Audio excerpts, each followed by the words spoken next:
On the 24th of May, 1817, Jane Austen and her sister Cassandra arrived at this house, number 8 College Street.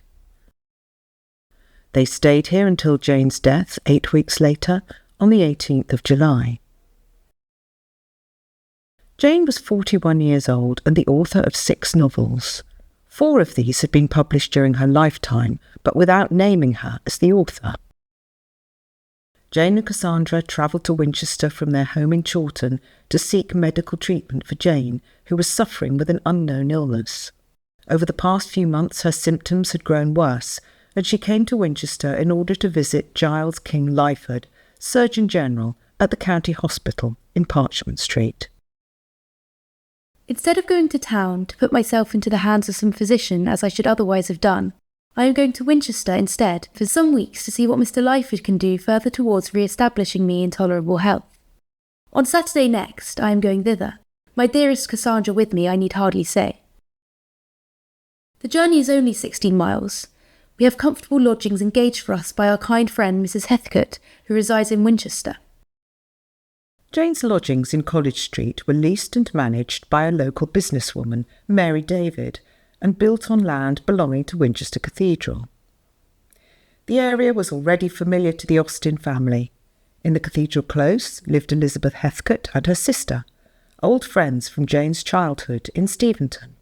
On College Street was Burden's bookshop, where Jane's father had an account, still trading today under the name P&G Wells.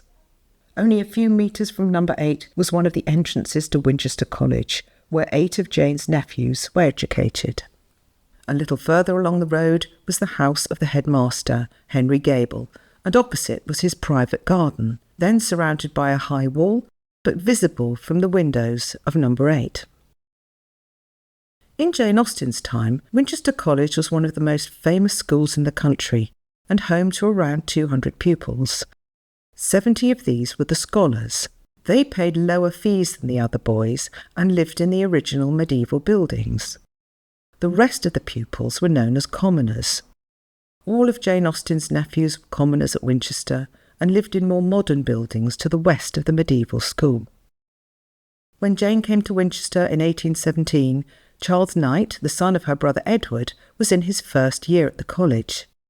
His cousin, James Edward Austen, had left only a few months earlier. It was James Edward who received the first of 2 surviving letters written by Jane from College Street. I know no better way, my dearest Edward, of thanking you for your most affectionate concern for me during my illness than by telling you as soon as possible that I continue to get better. Our lodgings are very comfortable. We have a neat little drawing room with a bow window overlooking Dr. Gable's garden. On Thursday, which is confirmation and a holiday, we are to get Charles out to breakfast. We have had but one visit from him, poor fellow, as he is in sick room, but he hopes to be out tomorrow. Jane and Cassandra's accommodation was on the first floor of 8 College Street. The rooms where they lived still look much as they did 200 years ago, with most of their original doors, windows and floorboards. At the front of the house there is now a single large room, but in Jane Austen's time this was divided into several smaller rooms. One of these was the neat little drawing room that Jane describes. Next to this were 2 more rooms. A difference in the colour of the walls indicates the original division between them. There was a further small room at the rear. The stairs to the first floor were moved in the middle of the 19th century. They originally came up behind the drawing room. From the stairs, a narrow corridor and lobby gave access to the rooms rented by Jane and Cassandra. The rear part of the first floor was almost certainly a separate set of lodgings.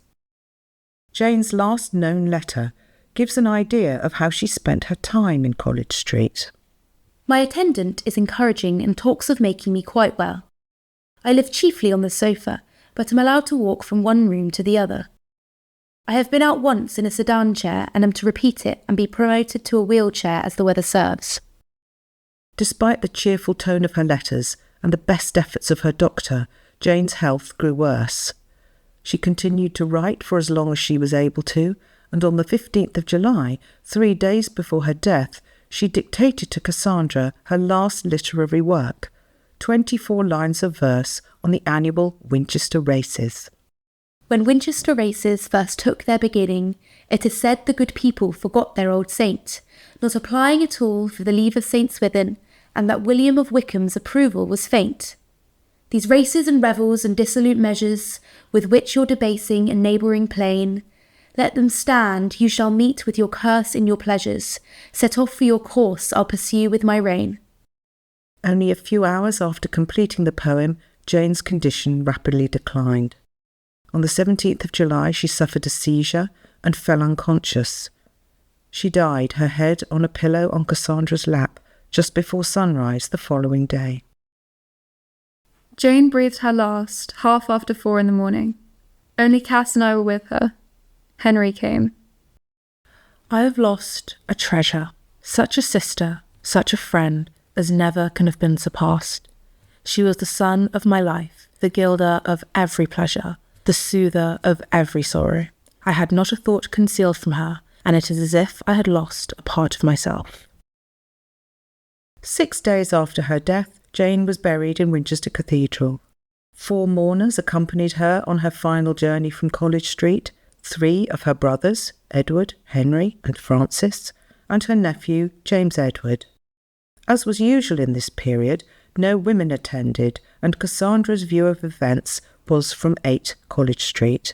I watched the little mournful procession the length of the street, and when it turned from my sight and I had lost her forever, even then I was not overpowered, nor so much agitated as I am now in writing of it. Never was a human being more sincerely mourned by those who attended her remains than was this dear creature.